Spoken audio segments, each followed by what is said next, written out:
Hello and welcome to Star Citizen Sunday with me, Ryan, aka Sifu Messiah. This is a weekly show which covers everything from the world of Star Citizen over the past week. Links can be found in the description for everything we discuss, so let's get on with it. So welcome to part 2 of Star Citizen Sunday. In part 2 we check out what the social module release means, and there's the long-awaited deep dive on the electronic warfare. So, one of the posts that was brought to us this week was called Welcome to ArtCore, and it was the release of the 1.2, which is the social module. I have put a little link in the description which is all the patch notes, so everything that I have put into the game, you can see what's new. But this was basically just to bring you an update of what to expect from the social module, what's gone into it, and what we're going to see later on down the line. It starts by saying this is the first step into Star Citizen's persistent universe, and in the coming months, we'll begin to see other modules come together into the long-term vision. So today, you can enter your hangar, load up Arena Commander and go into a dogfight, or you can just take the elevator up to ArtCore and walk around with all your friends and multiple people. So this post was created by Tony Zurovec, who is the Persistent Universe director. A brilliant man, it must be said, and he gives a little introduction to the social module and, as I say, what's coming up next. So with the social module, this allows you to select from 6 different character configs, which you do by pressing F6 while in your hangar. This cycles through all the armor sets which is currently available. You've got the light, medium and heavy for both the Outlaws and the Marines, and then you can explore the first of many landing zones, which is ArtCore Area 18, and this is part of the Stanton planet. So far there's up to 24 players per server, and you can communicate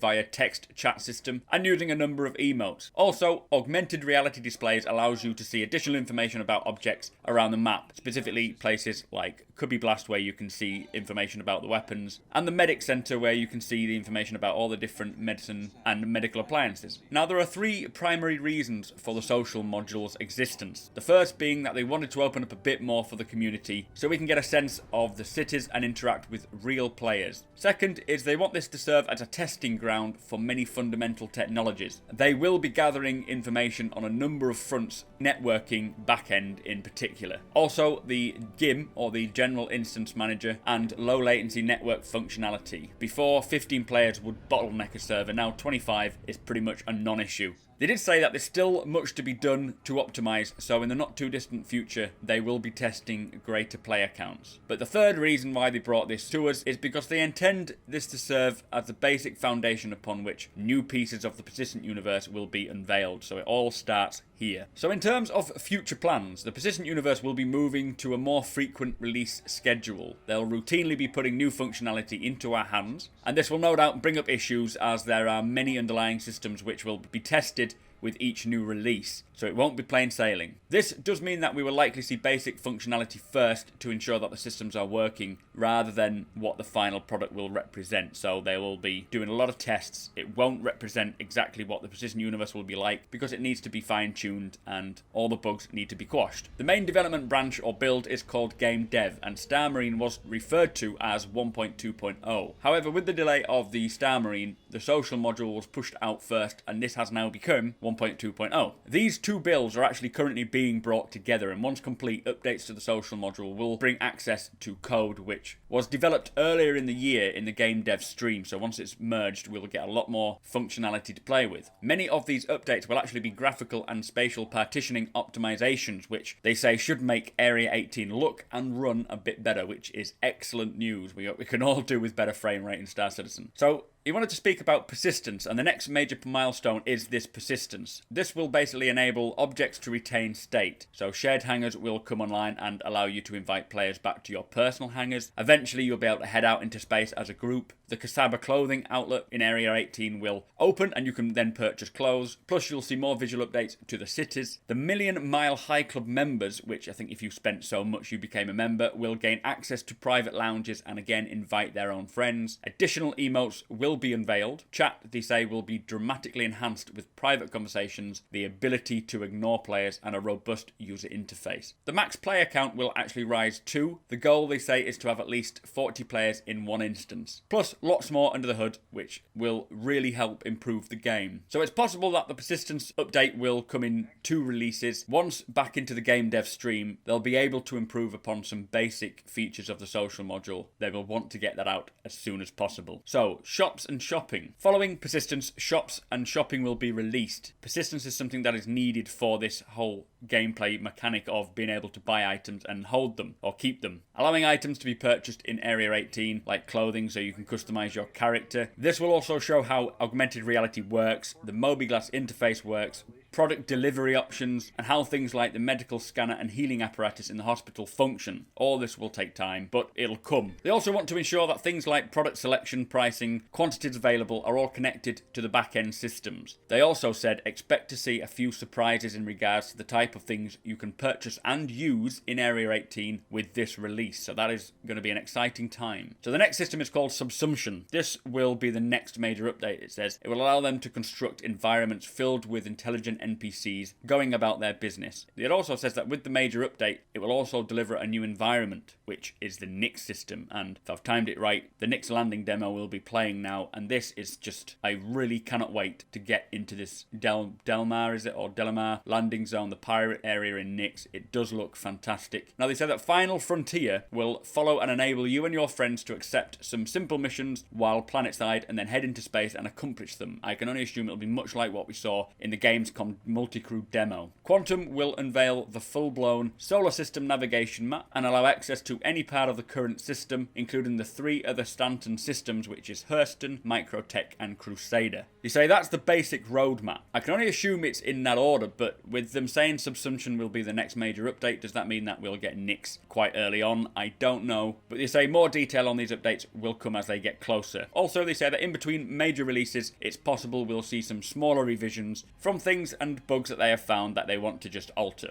Anyway, this was basically what the social module means and what it brings to the table. It is very important that we had this down. Very exciting, especially once 1.2 gets merged with Game Dev Stream. As soon as that happens, we are going to see a lot more things coming to us in a higher rate. Anyway, tell me your thoughts. I'm very excited for all this stuff. Let's get on to electronic warfare. So the final post this week was a deep dive design post on electronic warfare. This is an exciting post about how electronic warfare will work in the game, both offensive and defensive. It started by saying that when Arena Commander 1.0 was launched, it brought with it signature emissions such as infrared, heat and electromagnetics, and these can be detected by other players' scanners. Initially, these were important for general targeting, like identifying other ships, locking missiles, for example. But now with the Hornet Tracker and the Vanguard Sentinel, they're looking to expand the signature system for more diverse gameplay. Now it says that this is just part 1 of the electronic warfare design post. Future posts will be released to deal with hacking and other aspects. So, starting with signatures, it says that every ship outputs a signature. Players can alter the signatures by adjusting mounted components. You'll never be able to reach 0 emissions while the ship is powered on, but with choosing the right components and tuning them properly, you can become a silent hunter. Now there will be lots of compromise. If you want to be a silent ship, you will need to have the best, probably the most expensive weaponry and systems, etc. But also a shield with low emissions might trade off overall shield strength, so you are not going to be a hulking tank with a great shield if you are wanting to stay silent. Now, signature types, the first one is infrared. This is powered components that generate heat. Most of the heat is collected by the cooling system and then ejected from the craft via heat exchangers, but that depends on the efficiency of the cooling system. You can get better ones. Obviously, your lower rate ones won't collect as much heat and it'll disperse it so quickly there won't be any dumps. This heat, along with the uncooled heat from other components, can be detected by infrared cameras, and infrared or heat-seeking missiles can locate and track this heat, which is why they lock onto you. Now, electromagnetic signature. Anything using power will actually generate electromagnetic signatures, primarily your energy weapons, your shields, and your power plant. So power management will actually be crucial for adjusting the electromagnetic signature. If you lower your shields, you get a lesser signature, but you can leave yourself vulnerable. It is also tracked by certain missiles and EMF detectors. Now the third signature type is cross-section. This can be detected by radar sweeps. Similar to what we see these days, larger ships are easier to detect by these sensors. You can get hull material which can be used to minimize the visibility, and specialized armor can absorb and scatter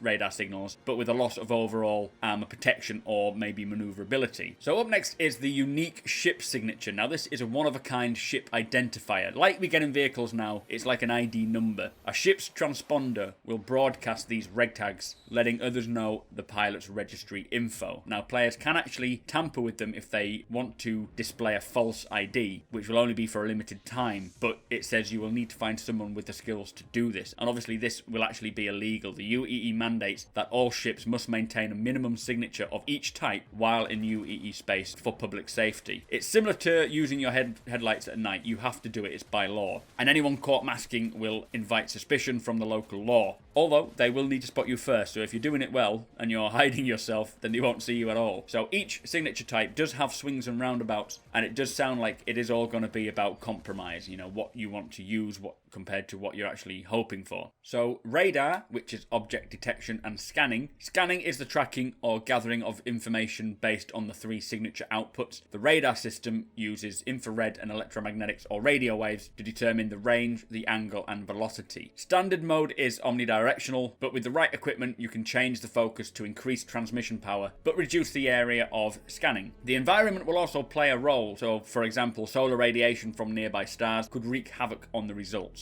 Players can elect to only scan a single signature type instead of a full spectrum, and they can also scan their surroundings either passively or actively. Now passive means letting information come to you versus actively searching or listening. This emits a much smaller signature. Now active is obviously actively looking for the information around your ship, but with a much higher signature emitted, so you will be given much more of a signature if you are actively scanning. Passive scanning, the range and detection type is based off of the radar component. Any object within range will show up, but this will emit a signature of your own. Multi-crew ships can actually assign this as a full-time task to the radar officer, which is pretty cool. Now active scanning, players can acquire more specific information, things like armor, the shields, the weapons, or they can attempt to unveil undetected targets. Now this can be done with either omni or fixed direction, but fixed direction scanning will require much more skill, but potentially lead to better results. Active scanning increases your ship signature for the additional power needed, as mentioned before. So contact status. So the first one is undetectable, and this means that the target is either out of range or the ship signature is below the detectable threshold. The next one is uncertain contact, and it's a contact within radar range that may or may not exist. It could be a ghost contact or one from the edge of a threshold. An unscanned target is a contact that is above the signature threshold and within range of the radar. This becomes a target. Its potential data is available, but no other data can be determined. Now a scanned target is basically once a target is scanned, all the information that can be attained with the current scanning suite is made available. So obviously the better scanning suite you have, the more information you can gather. So offensive-based electronic warfare. These are ships dedicated to electronic warfare,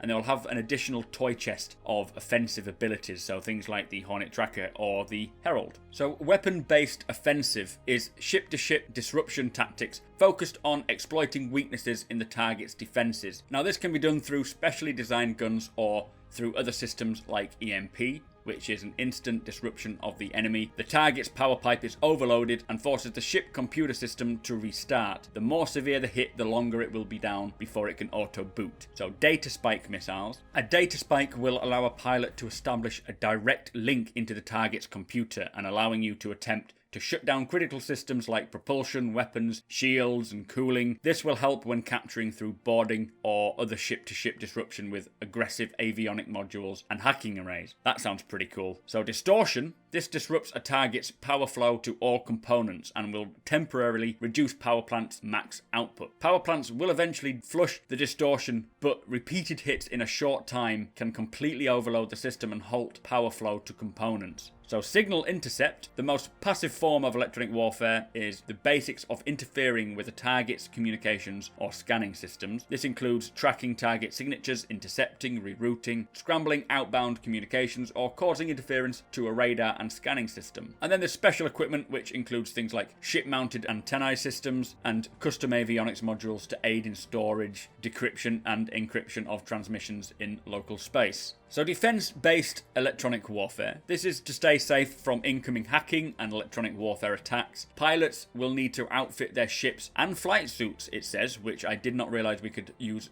equip our flight suits for different electronic attacks, with appropriate countermeasures. Electronic defenses requires less specialized equipment than offensive, and it does kind of suit the defenders to an extent, but you can still be met with an overwhelmed amount of force and multiple attacks. So, although it does favour the defender, if it's used right in the offensive manner, then, they've got no chance. So, weapon-based defences include things like electromagnetic flare. These are flares that help shake off EM tracking missiles. They can also be used to help mask the launch of a data module from ships like the Herald. Heat chaff, which will create a temporary field of heat, extremely useful against IR tracking cluster munitions like the Rattler. Data chaff, which can be used to guard off attacks to the communications and scanners, and this will make it much harder for the attacker to establish or maintain their lock. And then there's decoy missiles, which, when fired, they broadcast an appropriate signature to assume the ID of a particular ship. Although the cross-section cannot be spoofed, it still gives this ID. And again, the default will mimic the ship that has fired them, but advanced missiles can mimic a variety of ships that you choose. So, scan shielding. This is things like hull modifications with additional or alternate armor sets. Shields, standard shields with a secondary scan shield aspect. Scan shield component, which is used to specifically shield an area from scanning or internal modifications like modules. So looking forwards, they say over time in Arena Commander you will see other systems come online, including components, cross-system travel, hacking and overclocking, which are all very exciting aspects to Star Citizen. Now, as I said before, this is only the first part of the electronic warfare post. To think that there's so much more coming is unbelievable. There's going to be a lot of learning to be done in this, and it's good because certain people will be highly skilled at this, whereas others will not. So the people who are skilled will be needed to be employed, and it could all play into the big universe. Huge variety of choices to take in offensive and defensive. Tell me your thoughts. Is this something you're really excited for? Let me know in the comments.